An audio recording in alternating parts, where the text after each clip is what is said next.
Nikodole wenu si amibi mi ma fon dagbe aliason kwe me mi de din si azan ton we godi e metilemi nyonu zangbe eso ye hon waye ya zan gagbe bo hon itole no ipodo to gan po yo ye blo me metilemi ho ja ma e ho meton eton egbele yo ho ye mo lobo henu pepe e ho mele yo habu ne Matin Libre diwe mi na be si me metilemi e so do kweton jido menjile ahiyade ade yoyo ton e gbagbon ayoji temetemele yo de tinbo e yodo TOKPA yoyo e TOKPA da horo kalavi pa opodo NATITINGOU po fide ko dion ahi enele dion yonu eno ifine moro isa nu pepe moro ba kwero gano ken to le yo akwe na no su din yo e dondo donu ye do memetilemi beyin no walode bo wada yi e de afọmọ nkan ton Matin Libre ese bo sodo ikweton jin honopo ye iso podo to gan po yo minatno intromenjire Paul HOUNKPE e dion SENAT e na zangete bo yin tutobe yare BENIN to oton yo eso ebo e na itomen ki MITOKPE de soudion CESO mewe era ipa zinpo de meche lemi hon o Matin Libre ese hoine le bi hwebo soro hwetonji mi ho hoja ma benado monje me so temetemele podo fi bona wazo nu to o besin o ayera hon so le yo mi na tun ene le bi hwe meche lemi Matin Libre do po e monole ne kana wagben bona se hududo zan so pezonji do benen to mi to fi e de monde dinwe na gbanjo home bona fun hon ha nu mo nkan ton de su tite ngbe menjile mi Matin Libre do po mo menjile me gbeji fi o mo za o ye ponu e canal plus o ya mo eniyan diyan ye e no khle mi teme le yo do me gbeji fi o gbetaretin bo TFM bo lo khle ye gbon canal plus ji no mo nkan ton diyan o canal plus san khle ye menele ton de ya o Matin Libre e se hodo soro e din fraternité e mi na so din etimedole nu bo play blo so podo to gan po e hon itole o e mi se gbeta teme se kwesin ofinele do fi e na zangete bo iroro se na o e so me da hora hodele do ten edele me metile mi o ye me do poropo wene mo e fraternité se role ye so me din etime podole me hon ito ho we ya me ko ru gan ro to eta nu pon we ya me de menu we ya me o me nu kundeji da hora hodele yo biwe so Paul HOUNKPE e dion fraternité monojele ministre mi ko ro nu mo nkan ton le peda yi saka la fi adion e go si SENAT lobo le jan gba zin podo SENAT menchilemi fraternité e ro mo me do SENAT vovo ne SENAT nu kan ton e go si ron to so mi SENAT e dion ye me nu kunde di agbonzen e la dion ton bo intito me yade ade yoyo we menchilemi fraternité de ho enele bi huye me o ye me yon nu bono ya hidin le yo ye na gbo fin me menchilemi no wala iflin o mo do menjile no sura hi le me supo din bo de do doro ye lo le matinal des fonzan des outitengbe etimelo nu gbo ple do po ye iso poto gan po yo SENAT dion me na dijon don le yo e ko yin tuntun do ben matinal ze mo lo bo te so me le sin ye do e kwetonjin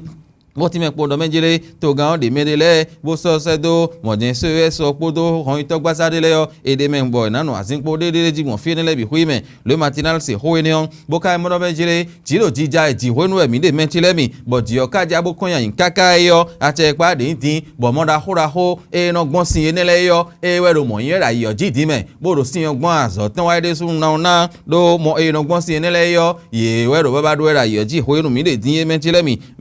le matinal e hometo eton e do eneon da baru e we mina so din etime no jele nu gbo menjele kle do po ye iso ben li aso sin azanu konto ogbe ho ye ho mi de yo o ye me metin bo iso do ten teme din le yo ye we do vivina ye we do mo yin me ta mentele mi atun do menji da baru eso ye me habu sin ye do ho eton ji e homen atepipa o san de don to ko mi tan le yo alianu yade de voile tin benamon bo je sinzanji bonu asizon de wa fla na no ikokun khla bo to vito sileo e na moko do sa fun la ligne on les 4 vérités e we mi na so din su khu de do ho ti mele nu po ye ro poropo we de men bo e de bo na jijo SENAT si azin po ji ton oromi awada yi e de Paul HOUNKPE e de Ousmane Batoko Emmanuel Tiando Pascal Irene Koupaki ye menele dion agmonze na yin ro SENAT si o azin po ji ro fren 4 vérités do ho enion ple do po e blo so ni si domion ye so gbeta enele bi khoye me mentilemi beta devo e soyo kon e no SBP otan Laurent Tosu e we so din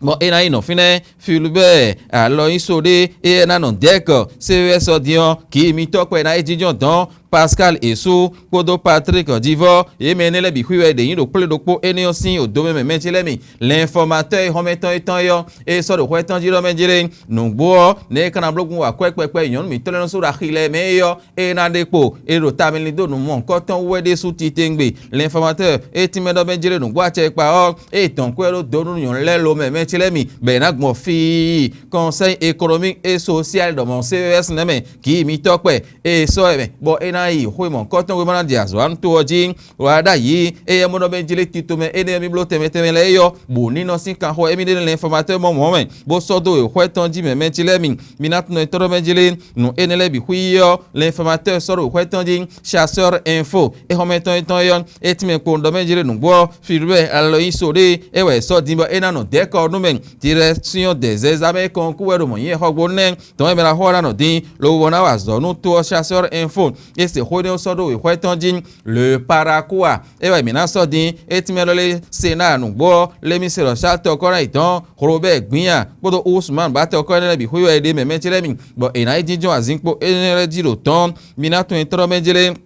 e ho bol so e bol e ngbe ton bi ya fo so ho e Sénégal ko mo mi du ji bi hui me kan ho guruguru ton me yo e o me nle bi hui le fli khuli bo e dion to re ku e de bo mo jele mi ko du ni o bo ko hu bo so ro akun e yo e so imo pere kun ame e ro pin pon se do e le dan be ze o tout ton se Sénégal si to gbo na ikwe si o ko du monde gbe ton e ho de si o ye camelo para kwa do ho ni o la cloche ho glan bo su de su egbe ti me ko do Menjire Romia do wara yi se na podo se so podion e de mede do fene no do mede de dai dole a e jan so mede a ya e jan so mede le a ya negbon o so me pe ni ajiyo mo le blo mo ti yo e bo a on do me gege me ho do mede de ton